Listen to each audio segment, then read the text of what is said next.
Oke lah ke pengadilan, lalu orang bertanya akan ada rekayasa nggak?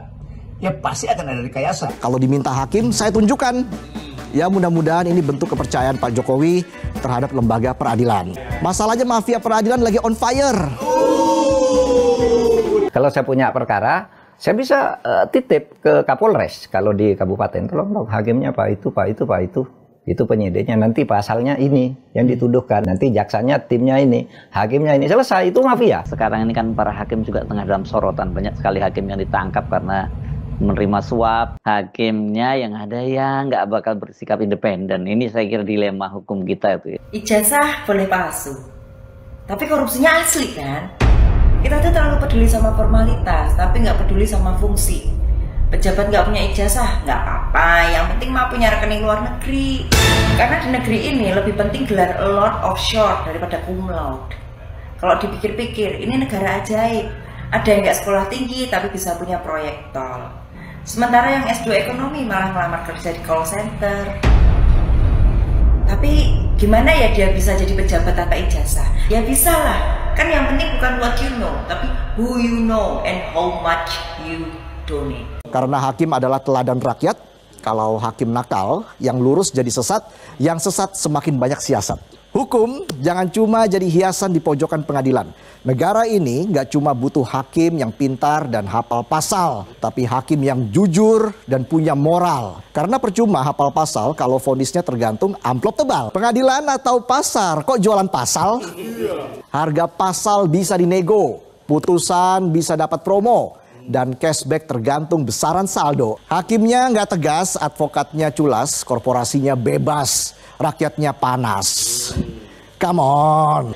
Jangan sampai putusan pengadilan kayak promo voucher pulsa. Mau melanggar tapi tetap bebas? Cukup ketik rek spasi Pak Hakim spasi 60 miliar. Transfer sekarang juga. Keburu ketahuan. Pesanan hakim itu biasanya dipesan, Mas, orang yang berperkara. Saya minta hakim ini sudah dihubungi, ini sudah dikondisikan gitu. Lalu terbentuklah hakim yang sudah terkondisikan itu. Dulu ada orang yang membocorkan pola-pola seperti itu, di mana orang yang berperkara itu memesan hakim ke pengadilan, memesan penyidik ke polisi, memesan penuntut ke jaksa. Namanya Hakim Sahlan. Dia berbicara di depan forum internasional bahwa di Indonesia ada pola gitu. Habis itu dia pulang dipecat karena bercerita ini.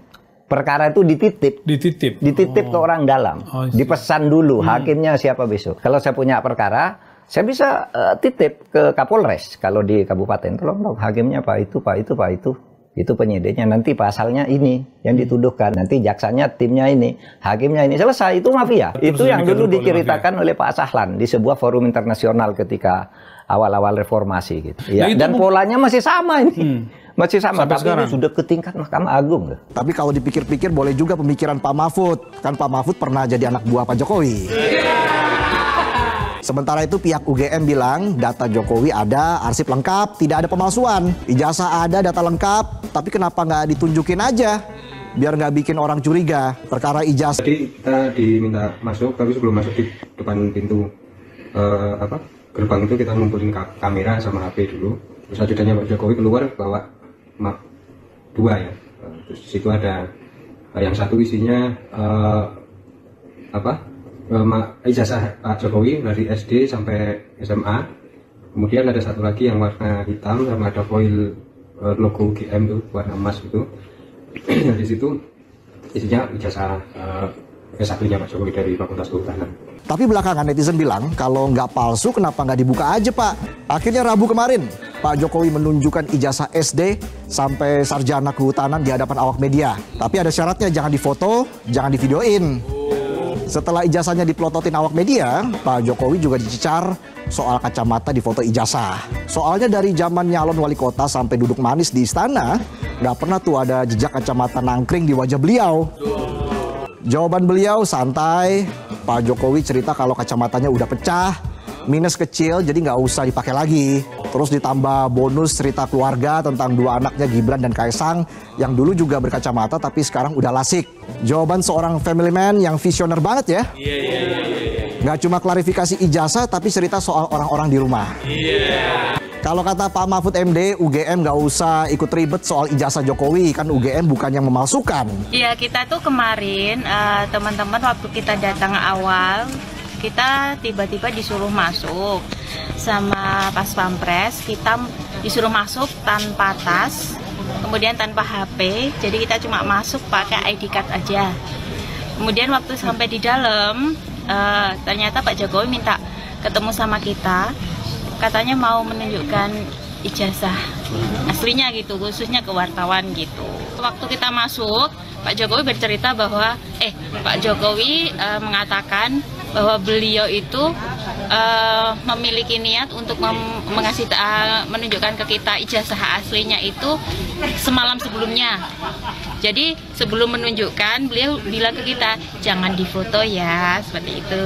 Ya buat apa dua diperlihatkan, ya sekaligus aja kan difoto kan. Kalau dia betul-betul otentik, difoto dengan kamera jadul pun akan dianggap otentik karena dipersilakan oleh Pak Jokowi untuk didokumentasikan tuh. Jadi justru dengan tidak didokumentasikan, maka bertambah lagi kecurigaan publik. Kenapa Pak Jokowi hanya memperlihatkan ijazah itu? Bukankah ijazah itu bisa juga difoto untuk dianalisis secara lebih forensikal oleh Roy Suryo, oleh siapa segala macam itu yang ahli di situ kan. Jadi dengan cara itu kan selesai masalahnya. Tetapi Pak Jokowi bersikeras tidak mau melarang difoto, tetapi akan melaporkan pada akan ditempuh jalur hukum. Ya bagus juga. Jadi benda itu nanti akan dibawa ke jalur hukum. Tentu di pengadilan akan bekerja lagi prinsip di dalam hukum pidana, yaitu siapa yang membuat dalil dia harus membuktikan. Oke, tetapi kita tahu bahwa pembuktian itu sebetulnya itu pembuktian pidana di dalam soal ya tuduhan kriminal gitu kan. Tapi ini bukan tuduhan kriminal, ini tuduhan intelektual. Secara intelektual bahkan secara moral tidak perlu sebetulnya tiba di pengadilan. Kan tinggal Pak Jokowi datang mengatakan, ini loh ijazah saya, kalian memilih saya terpilih 2 kali sebagai presiden dan kalian ingin saya perlihatkan, dengan rendah hati saya beritahu ini ijazah saya, selesai masalah. Kalau dibawa ke pengadilan, maka mereka yang menuduh mendalilkan itu harus membuktikan. Padahal ini bukan urusan, kan pengadilan itu urusan antar individu tuh, bahwa ada crime maka dilaporkan. Ini bukan soal crime, ini soal moral call untuk memperlihatkan kematangan seorang pemimpin. Sebagai seorang nobel, seorang yang mulia itu, dia akan anggap bahwa buat apa ke pengadilan.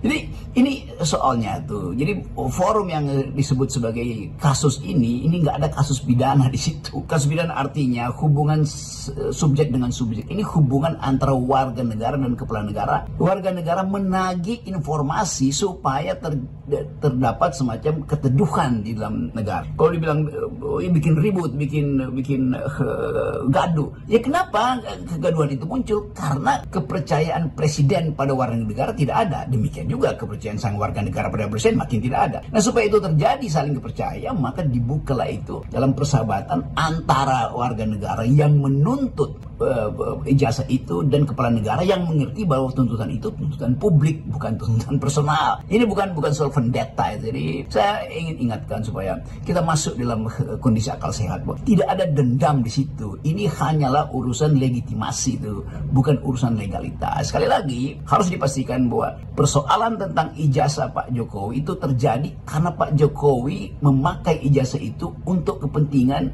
pemilihan wali kota, gubernur, dan presiden. Jadi ini urusan administrasi publik, itu intinya. Nah, kalau orang mencurigai, maka itu artinya orang merasa bahwa ada satu proses yang mungkin tidak ditempuh secara benar, yaitu KPU, mungkin KPU Solo, KPU Jakarta, atau KPU Nasional hanya melihat fotokopinya. Kan itu juga soal yang mesti diyakinkan, supaya ada keyakinan moral bahwa Joko Widodo waktu mendaftar betul-betul tiba dengan kejujuran. Itu soalnya, hanya itu aja kan.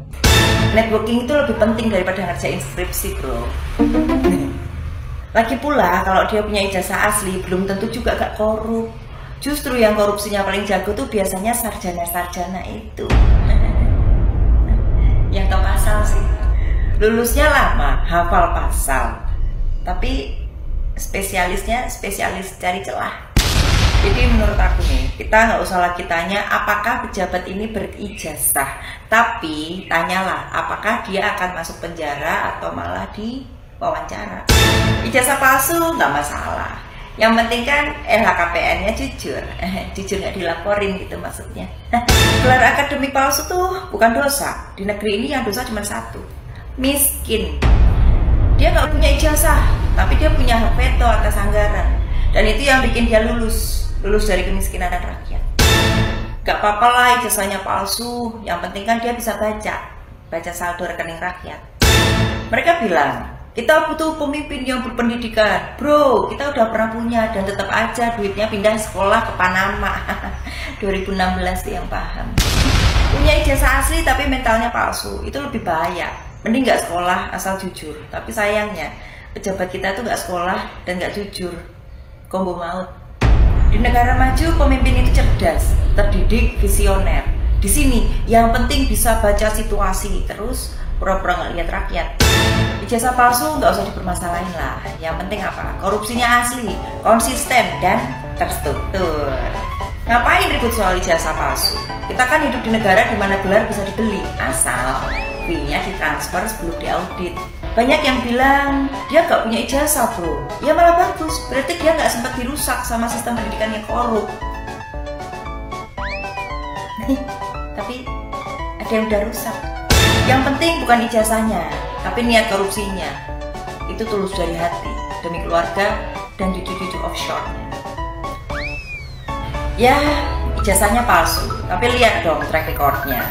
Proyek mangkrak, rekening siluman, villa, itu prestasi bro. Ada yang aneh dari respon Jokowi terhadap tuduhan ijazah palsu terhadap dirinya. Sini gue bocorin dan dengarkan baik-baik. Jokowi itu terkenal dengan seseorang yang tidak akan pernah menanggapi secara langsung serangan terhadap dirinya. Biasanya Jokowi memilih diam atau memberikan isyarat-isyarat agar publik menerka-nerka. Apalagi tuduhan remeh terhadap ijazah palsu. Tapi menurut gue respon kali ini beda. Kali ini Jokowi cenderung mengulur-ngulur waktu agar publik berdebat tentang ijazah palsu Jokowi. Dan ini yang paling aneh. Jokowi tidak pernah mengambil langkah hukum apapun terhadap serangan terhadap dirinya. Dan ketika Jokowi sampai mengambil langkah hukum, menurut gue ini adalah cara untuk menguasai media sosial agar semua membahas tentang Jokowi. Dan ada isu lain yang tertutupi. Isu apakah itu? Meledaknya isu ijazah palsu Jokowi. Meledaknya isu ijazah palsu Jokowi dan dipanggilnya wartawan ke Solo untuk mengusut ijazah palsu Jokowi berbarengan dengan ditangkapnya hakim yang memberi vonis Tom Lembong. Apa yang lebih mengejutkan? Yang mengejutkan adalah hakim tersebut diduga sebagai alat politik untuk menekan Anies Baswedan di Pilkada Jakarta untuk tidak mendukung Pramono Anung. Caranya adalah memberikan vonis hukuman terhadap Tom Lembong. Jadi gimana? Apakah isu ijazah palsu Jokowi ini sengaja digunakan oleh Jokowi untuk menutup pembahasan masyarakat terhadap kasus hakim yang memvonis Tom Lembong? Saya angkatan 82, Fakultas Hukum Universitas Gadjah Mada. Saat ini sebagai? Profesi saya sebagai praktisi hukum yang memang sudah saya tekuni 30 tahun lebih ini. Masya Allah. Ya, udah. Nah, saya kenapa tadi digeret ke sini hadir? Saya juga terpanggil pertama ini alma mater saya. Marwah dari alma mater saya harus terjaga. Alma mater saya jangan terseret dibawa kemana-mana.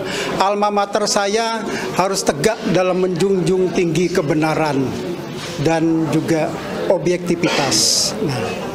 Nah, berkaitan dengan proses ijazah tadi yang disebut-sebut tadi, saya memang berbeda pendapat dengan kawan-kawan ya, terus terang ya.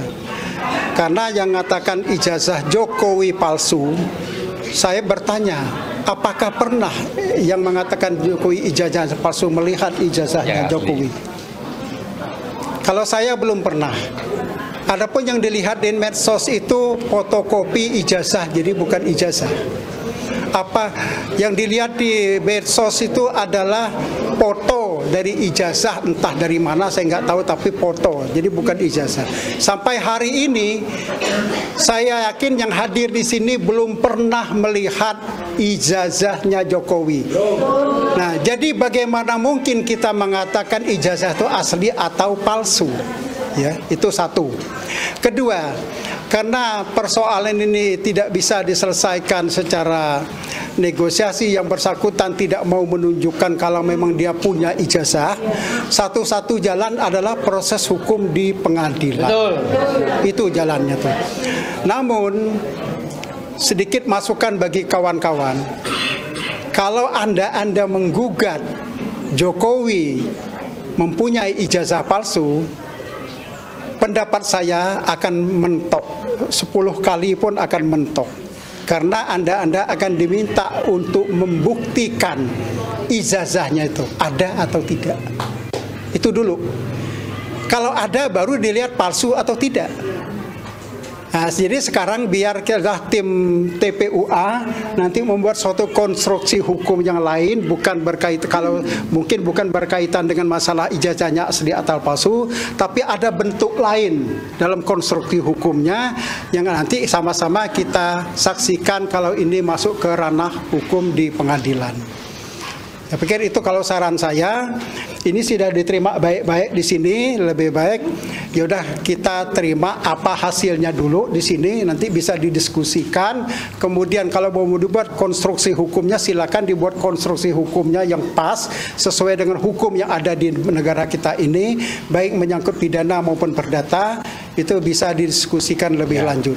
Saya pikir itu kalau pendapat saya berkaitan dengan ini.